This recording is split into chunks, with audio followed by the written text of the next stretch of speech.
Tensions were naturally high in Tamil majority areas. The army patrolled aggressively. Many younger Tamils started to gravitate towards the Tigers, seeing them as the only protection against the state. After the riots of 1983, the atmosphere between the two groups was very poisonous. Elements of the Sinhalese security forces, the government security forces, then went into Tamil areas and engaged systematically for quite a long time in the massacre of unarmed Tamil non-combatants on the assumption that this would intimidate Tamils and somehow end extreme actions by Tamil groups. Well, what it really did was to inspire more extreme actions by Tamil groups. The Tamils responded to what was state terrorism from the Sinhalese side with their own terrorism from the Tigers' side, and you got terrorism feeding terrorism on both sides in this conflict, and it turned very, very nasty indeed.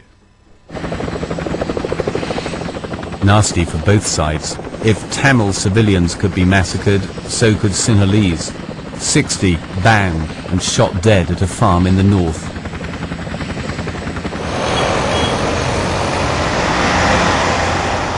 Delhi was watching with growing alarm. Its own Tamil population was restive. It had separatist tendencies of its own. Delhi was already giving moral support to the militants. Now it decided it had to intervene more decisively. The Indian government helped the Tamil armed movements, including the LTT, to train and to provide arms, and they provided arms and training for the Tamil people. So the Indian intervention at that time has helped to a great extent, because we felt, the Tamil people felt, that the India is behind us. Rajiv Gandhi was now the Indian Prime Minister. His support for Tamil militants made him an unpopular figure for President Jayawardena. He tried to resist Rajiv's attempts to force him to sit down and negotiate with the Tigers. I think we can deal with them, but we need the sympathy of the world, we need the support of India, because they have training camps in India, they have been trained in India, and they're operating from India, they move about freely in India, and I don't think they should be allowed to do that, to use violence against a friendly state. But therefore you feel that within Sri Lanka you have no alternative but to fight the guerrillas until you defeat them militarily? Until they give up arms, yes. Nothing else I can do. But the danger would be that in the process of defeating them militarily, supposing you can do it, Yeah. you then alienate a lot of Tamil opinion which says, well, at least these people are Tamils and we don't want to see them killed. I don't think so. I think I'm not afraid of alienating Tamil opinion, I'm afraid of alienating public opinion in the world. Your country and other countries, including large section in India, have a wrong impression of what is happening there. They think this is an ethnic conflict. It's not an ethnic conflict. It's a conflict of some people who want to capture the whole of Sri Lanka, not a portion, the whole of Sri Lanka, and make it a Marxist state.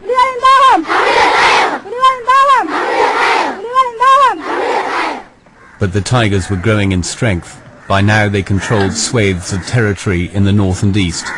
Transformed into a highly disciplined guerrilla army and preaching the equality of the sexes, they recruited women as well as men to fight in battle.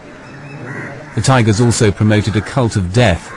All cadres wore a glass vial filled with cyanide around their necks. Death was preferable to capture.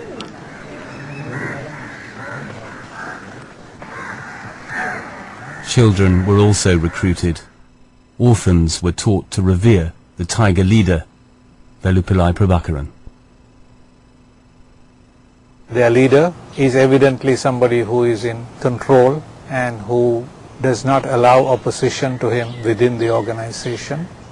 Its strength is its dedication and its ability to inspire its followers to give their lives and become martyrs in their cause. The fanaticism of the Tigers made them tough opponents for the undertrained Sri Lankan army. Casualties were heavy on both sides.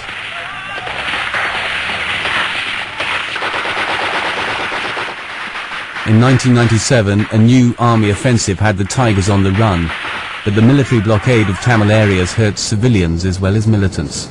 the Indian Prime Minister felt he must do something. He organized an airdrop of medicines and food to the beleaguered citizens of Jaffna invading Sri Lankan airspace.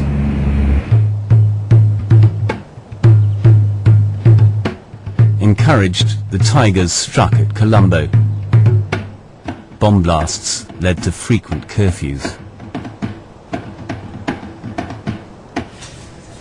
An agreement was signed between India and Sri Lanka.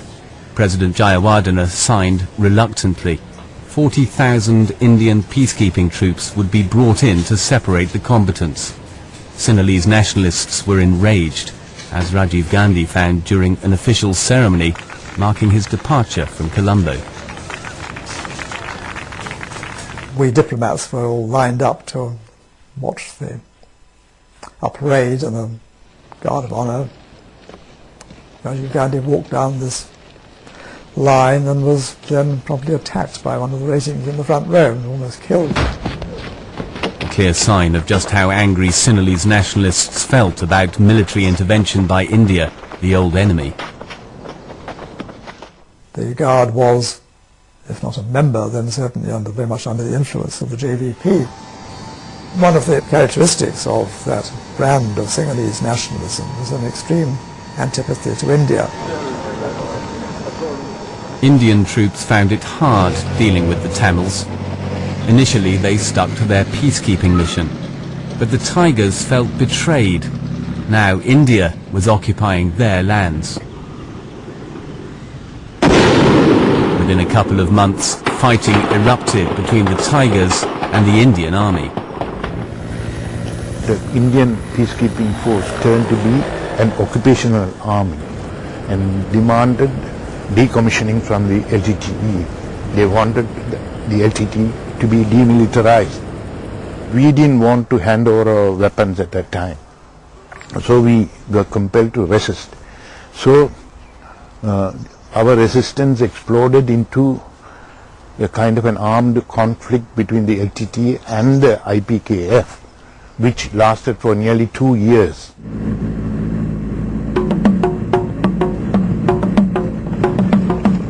The Sri Lankan government now faced insurgency on two fronts. In the south, a new uprising by the JVP. Crushed in 1971, their leader had been imprisoned. Now he was back. Rohan Wijawira, his goal, Marxist revolution and the overthrow of the ruling elite in Colombo. They want to protect their high families and their relations. Not our poor people, those who are suffering in Sri Lanka. There are no jobs. There are no lands to cultivate. There are no paddy fields. They have to struggle to live. The JVP had been in the shadows since its first uprising.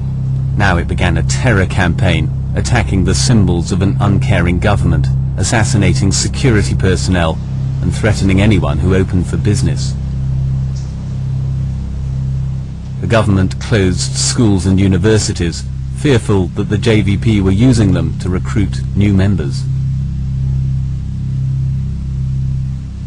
There are lots of killings going on. I mean, sometimes I have seen bodies lying in the streets, and a lot of people were killed by the JVP, officials of the government, police, etc.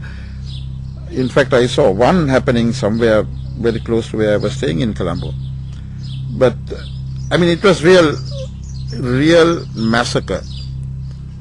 People were just being killed. It was sort of verging on anarchy at one time. And the story from then on is the JVP becoming more self-confident.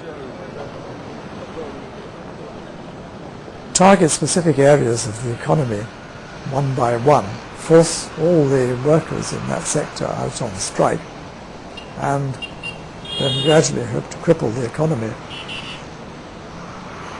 The JVP executed a bus driver because the driver took a bus out on a day that the JVP decided was going to be a day of curfew and nobody was going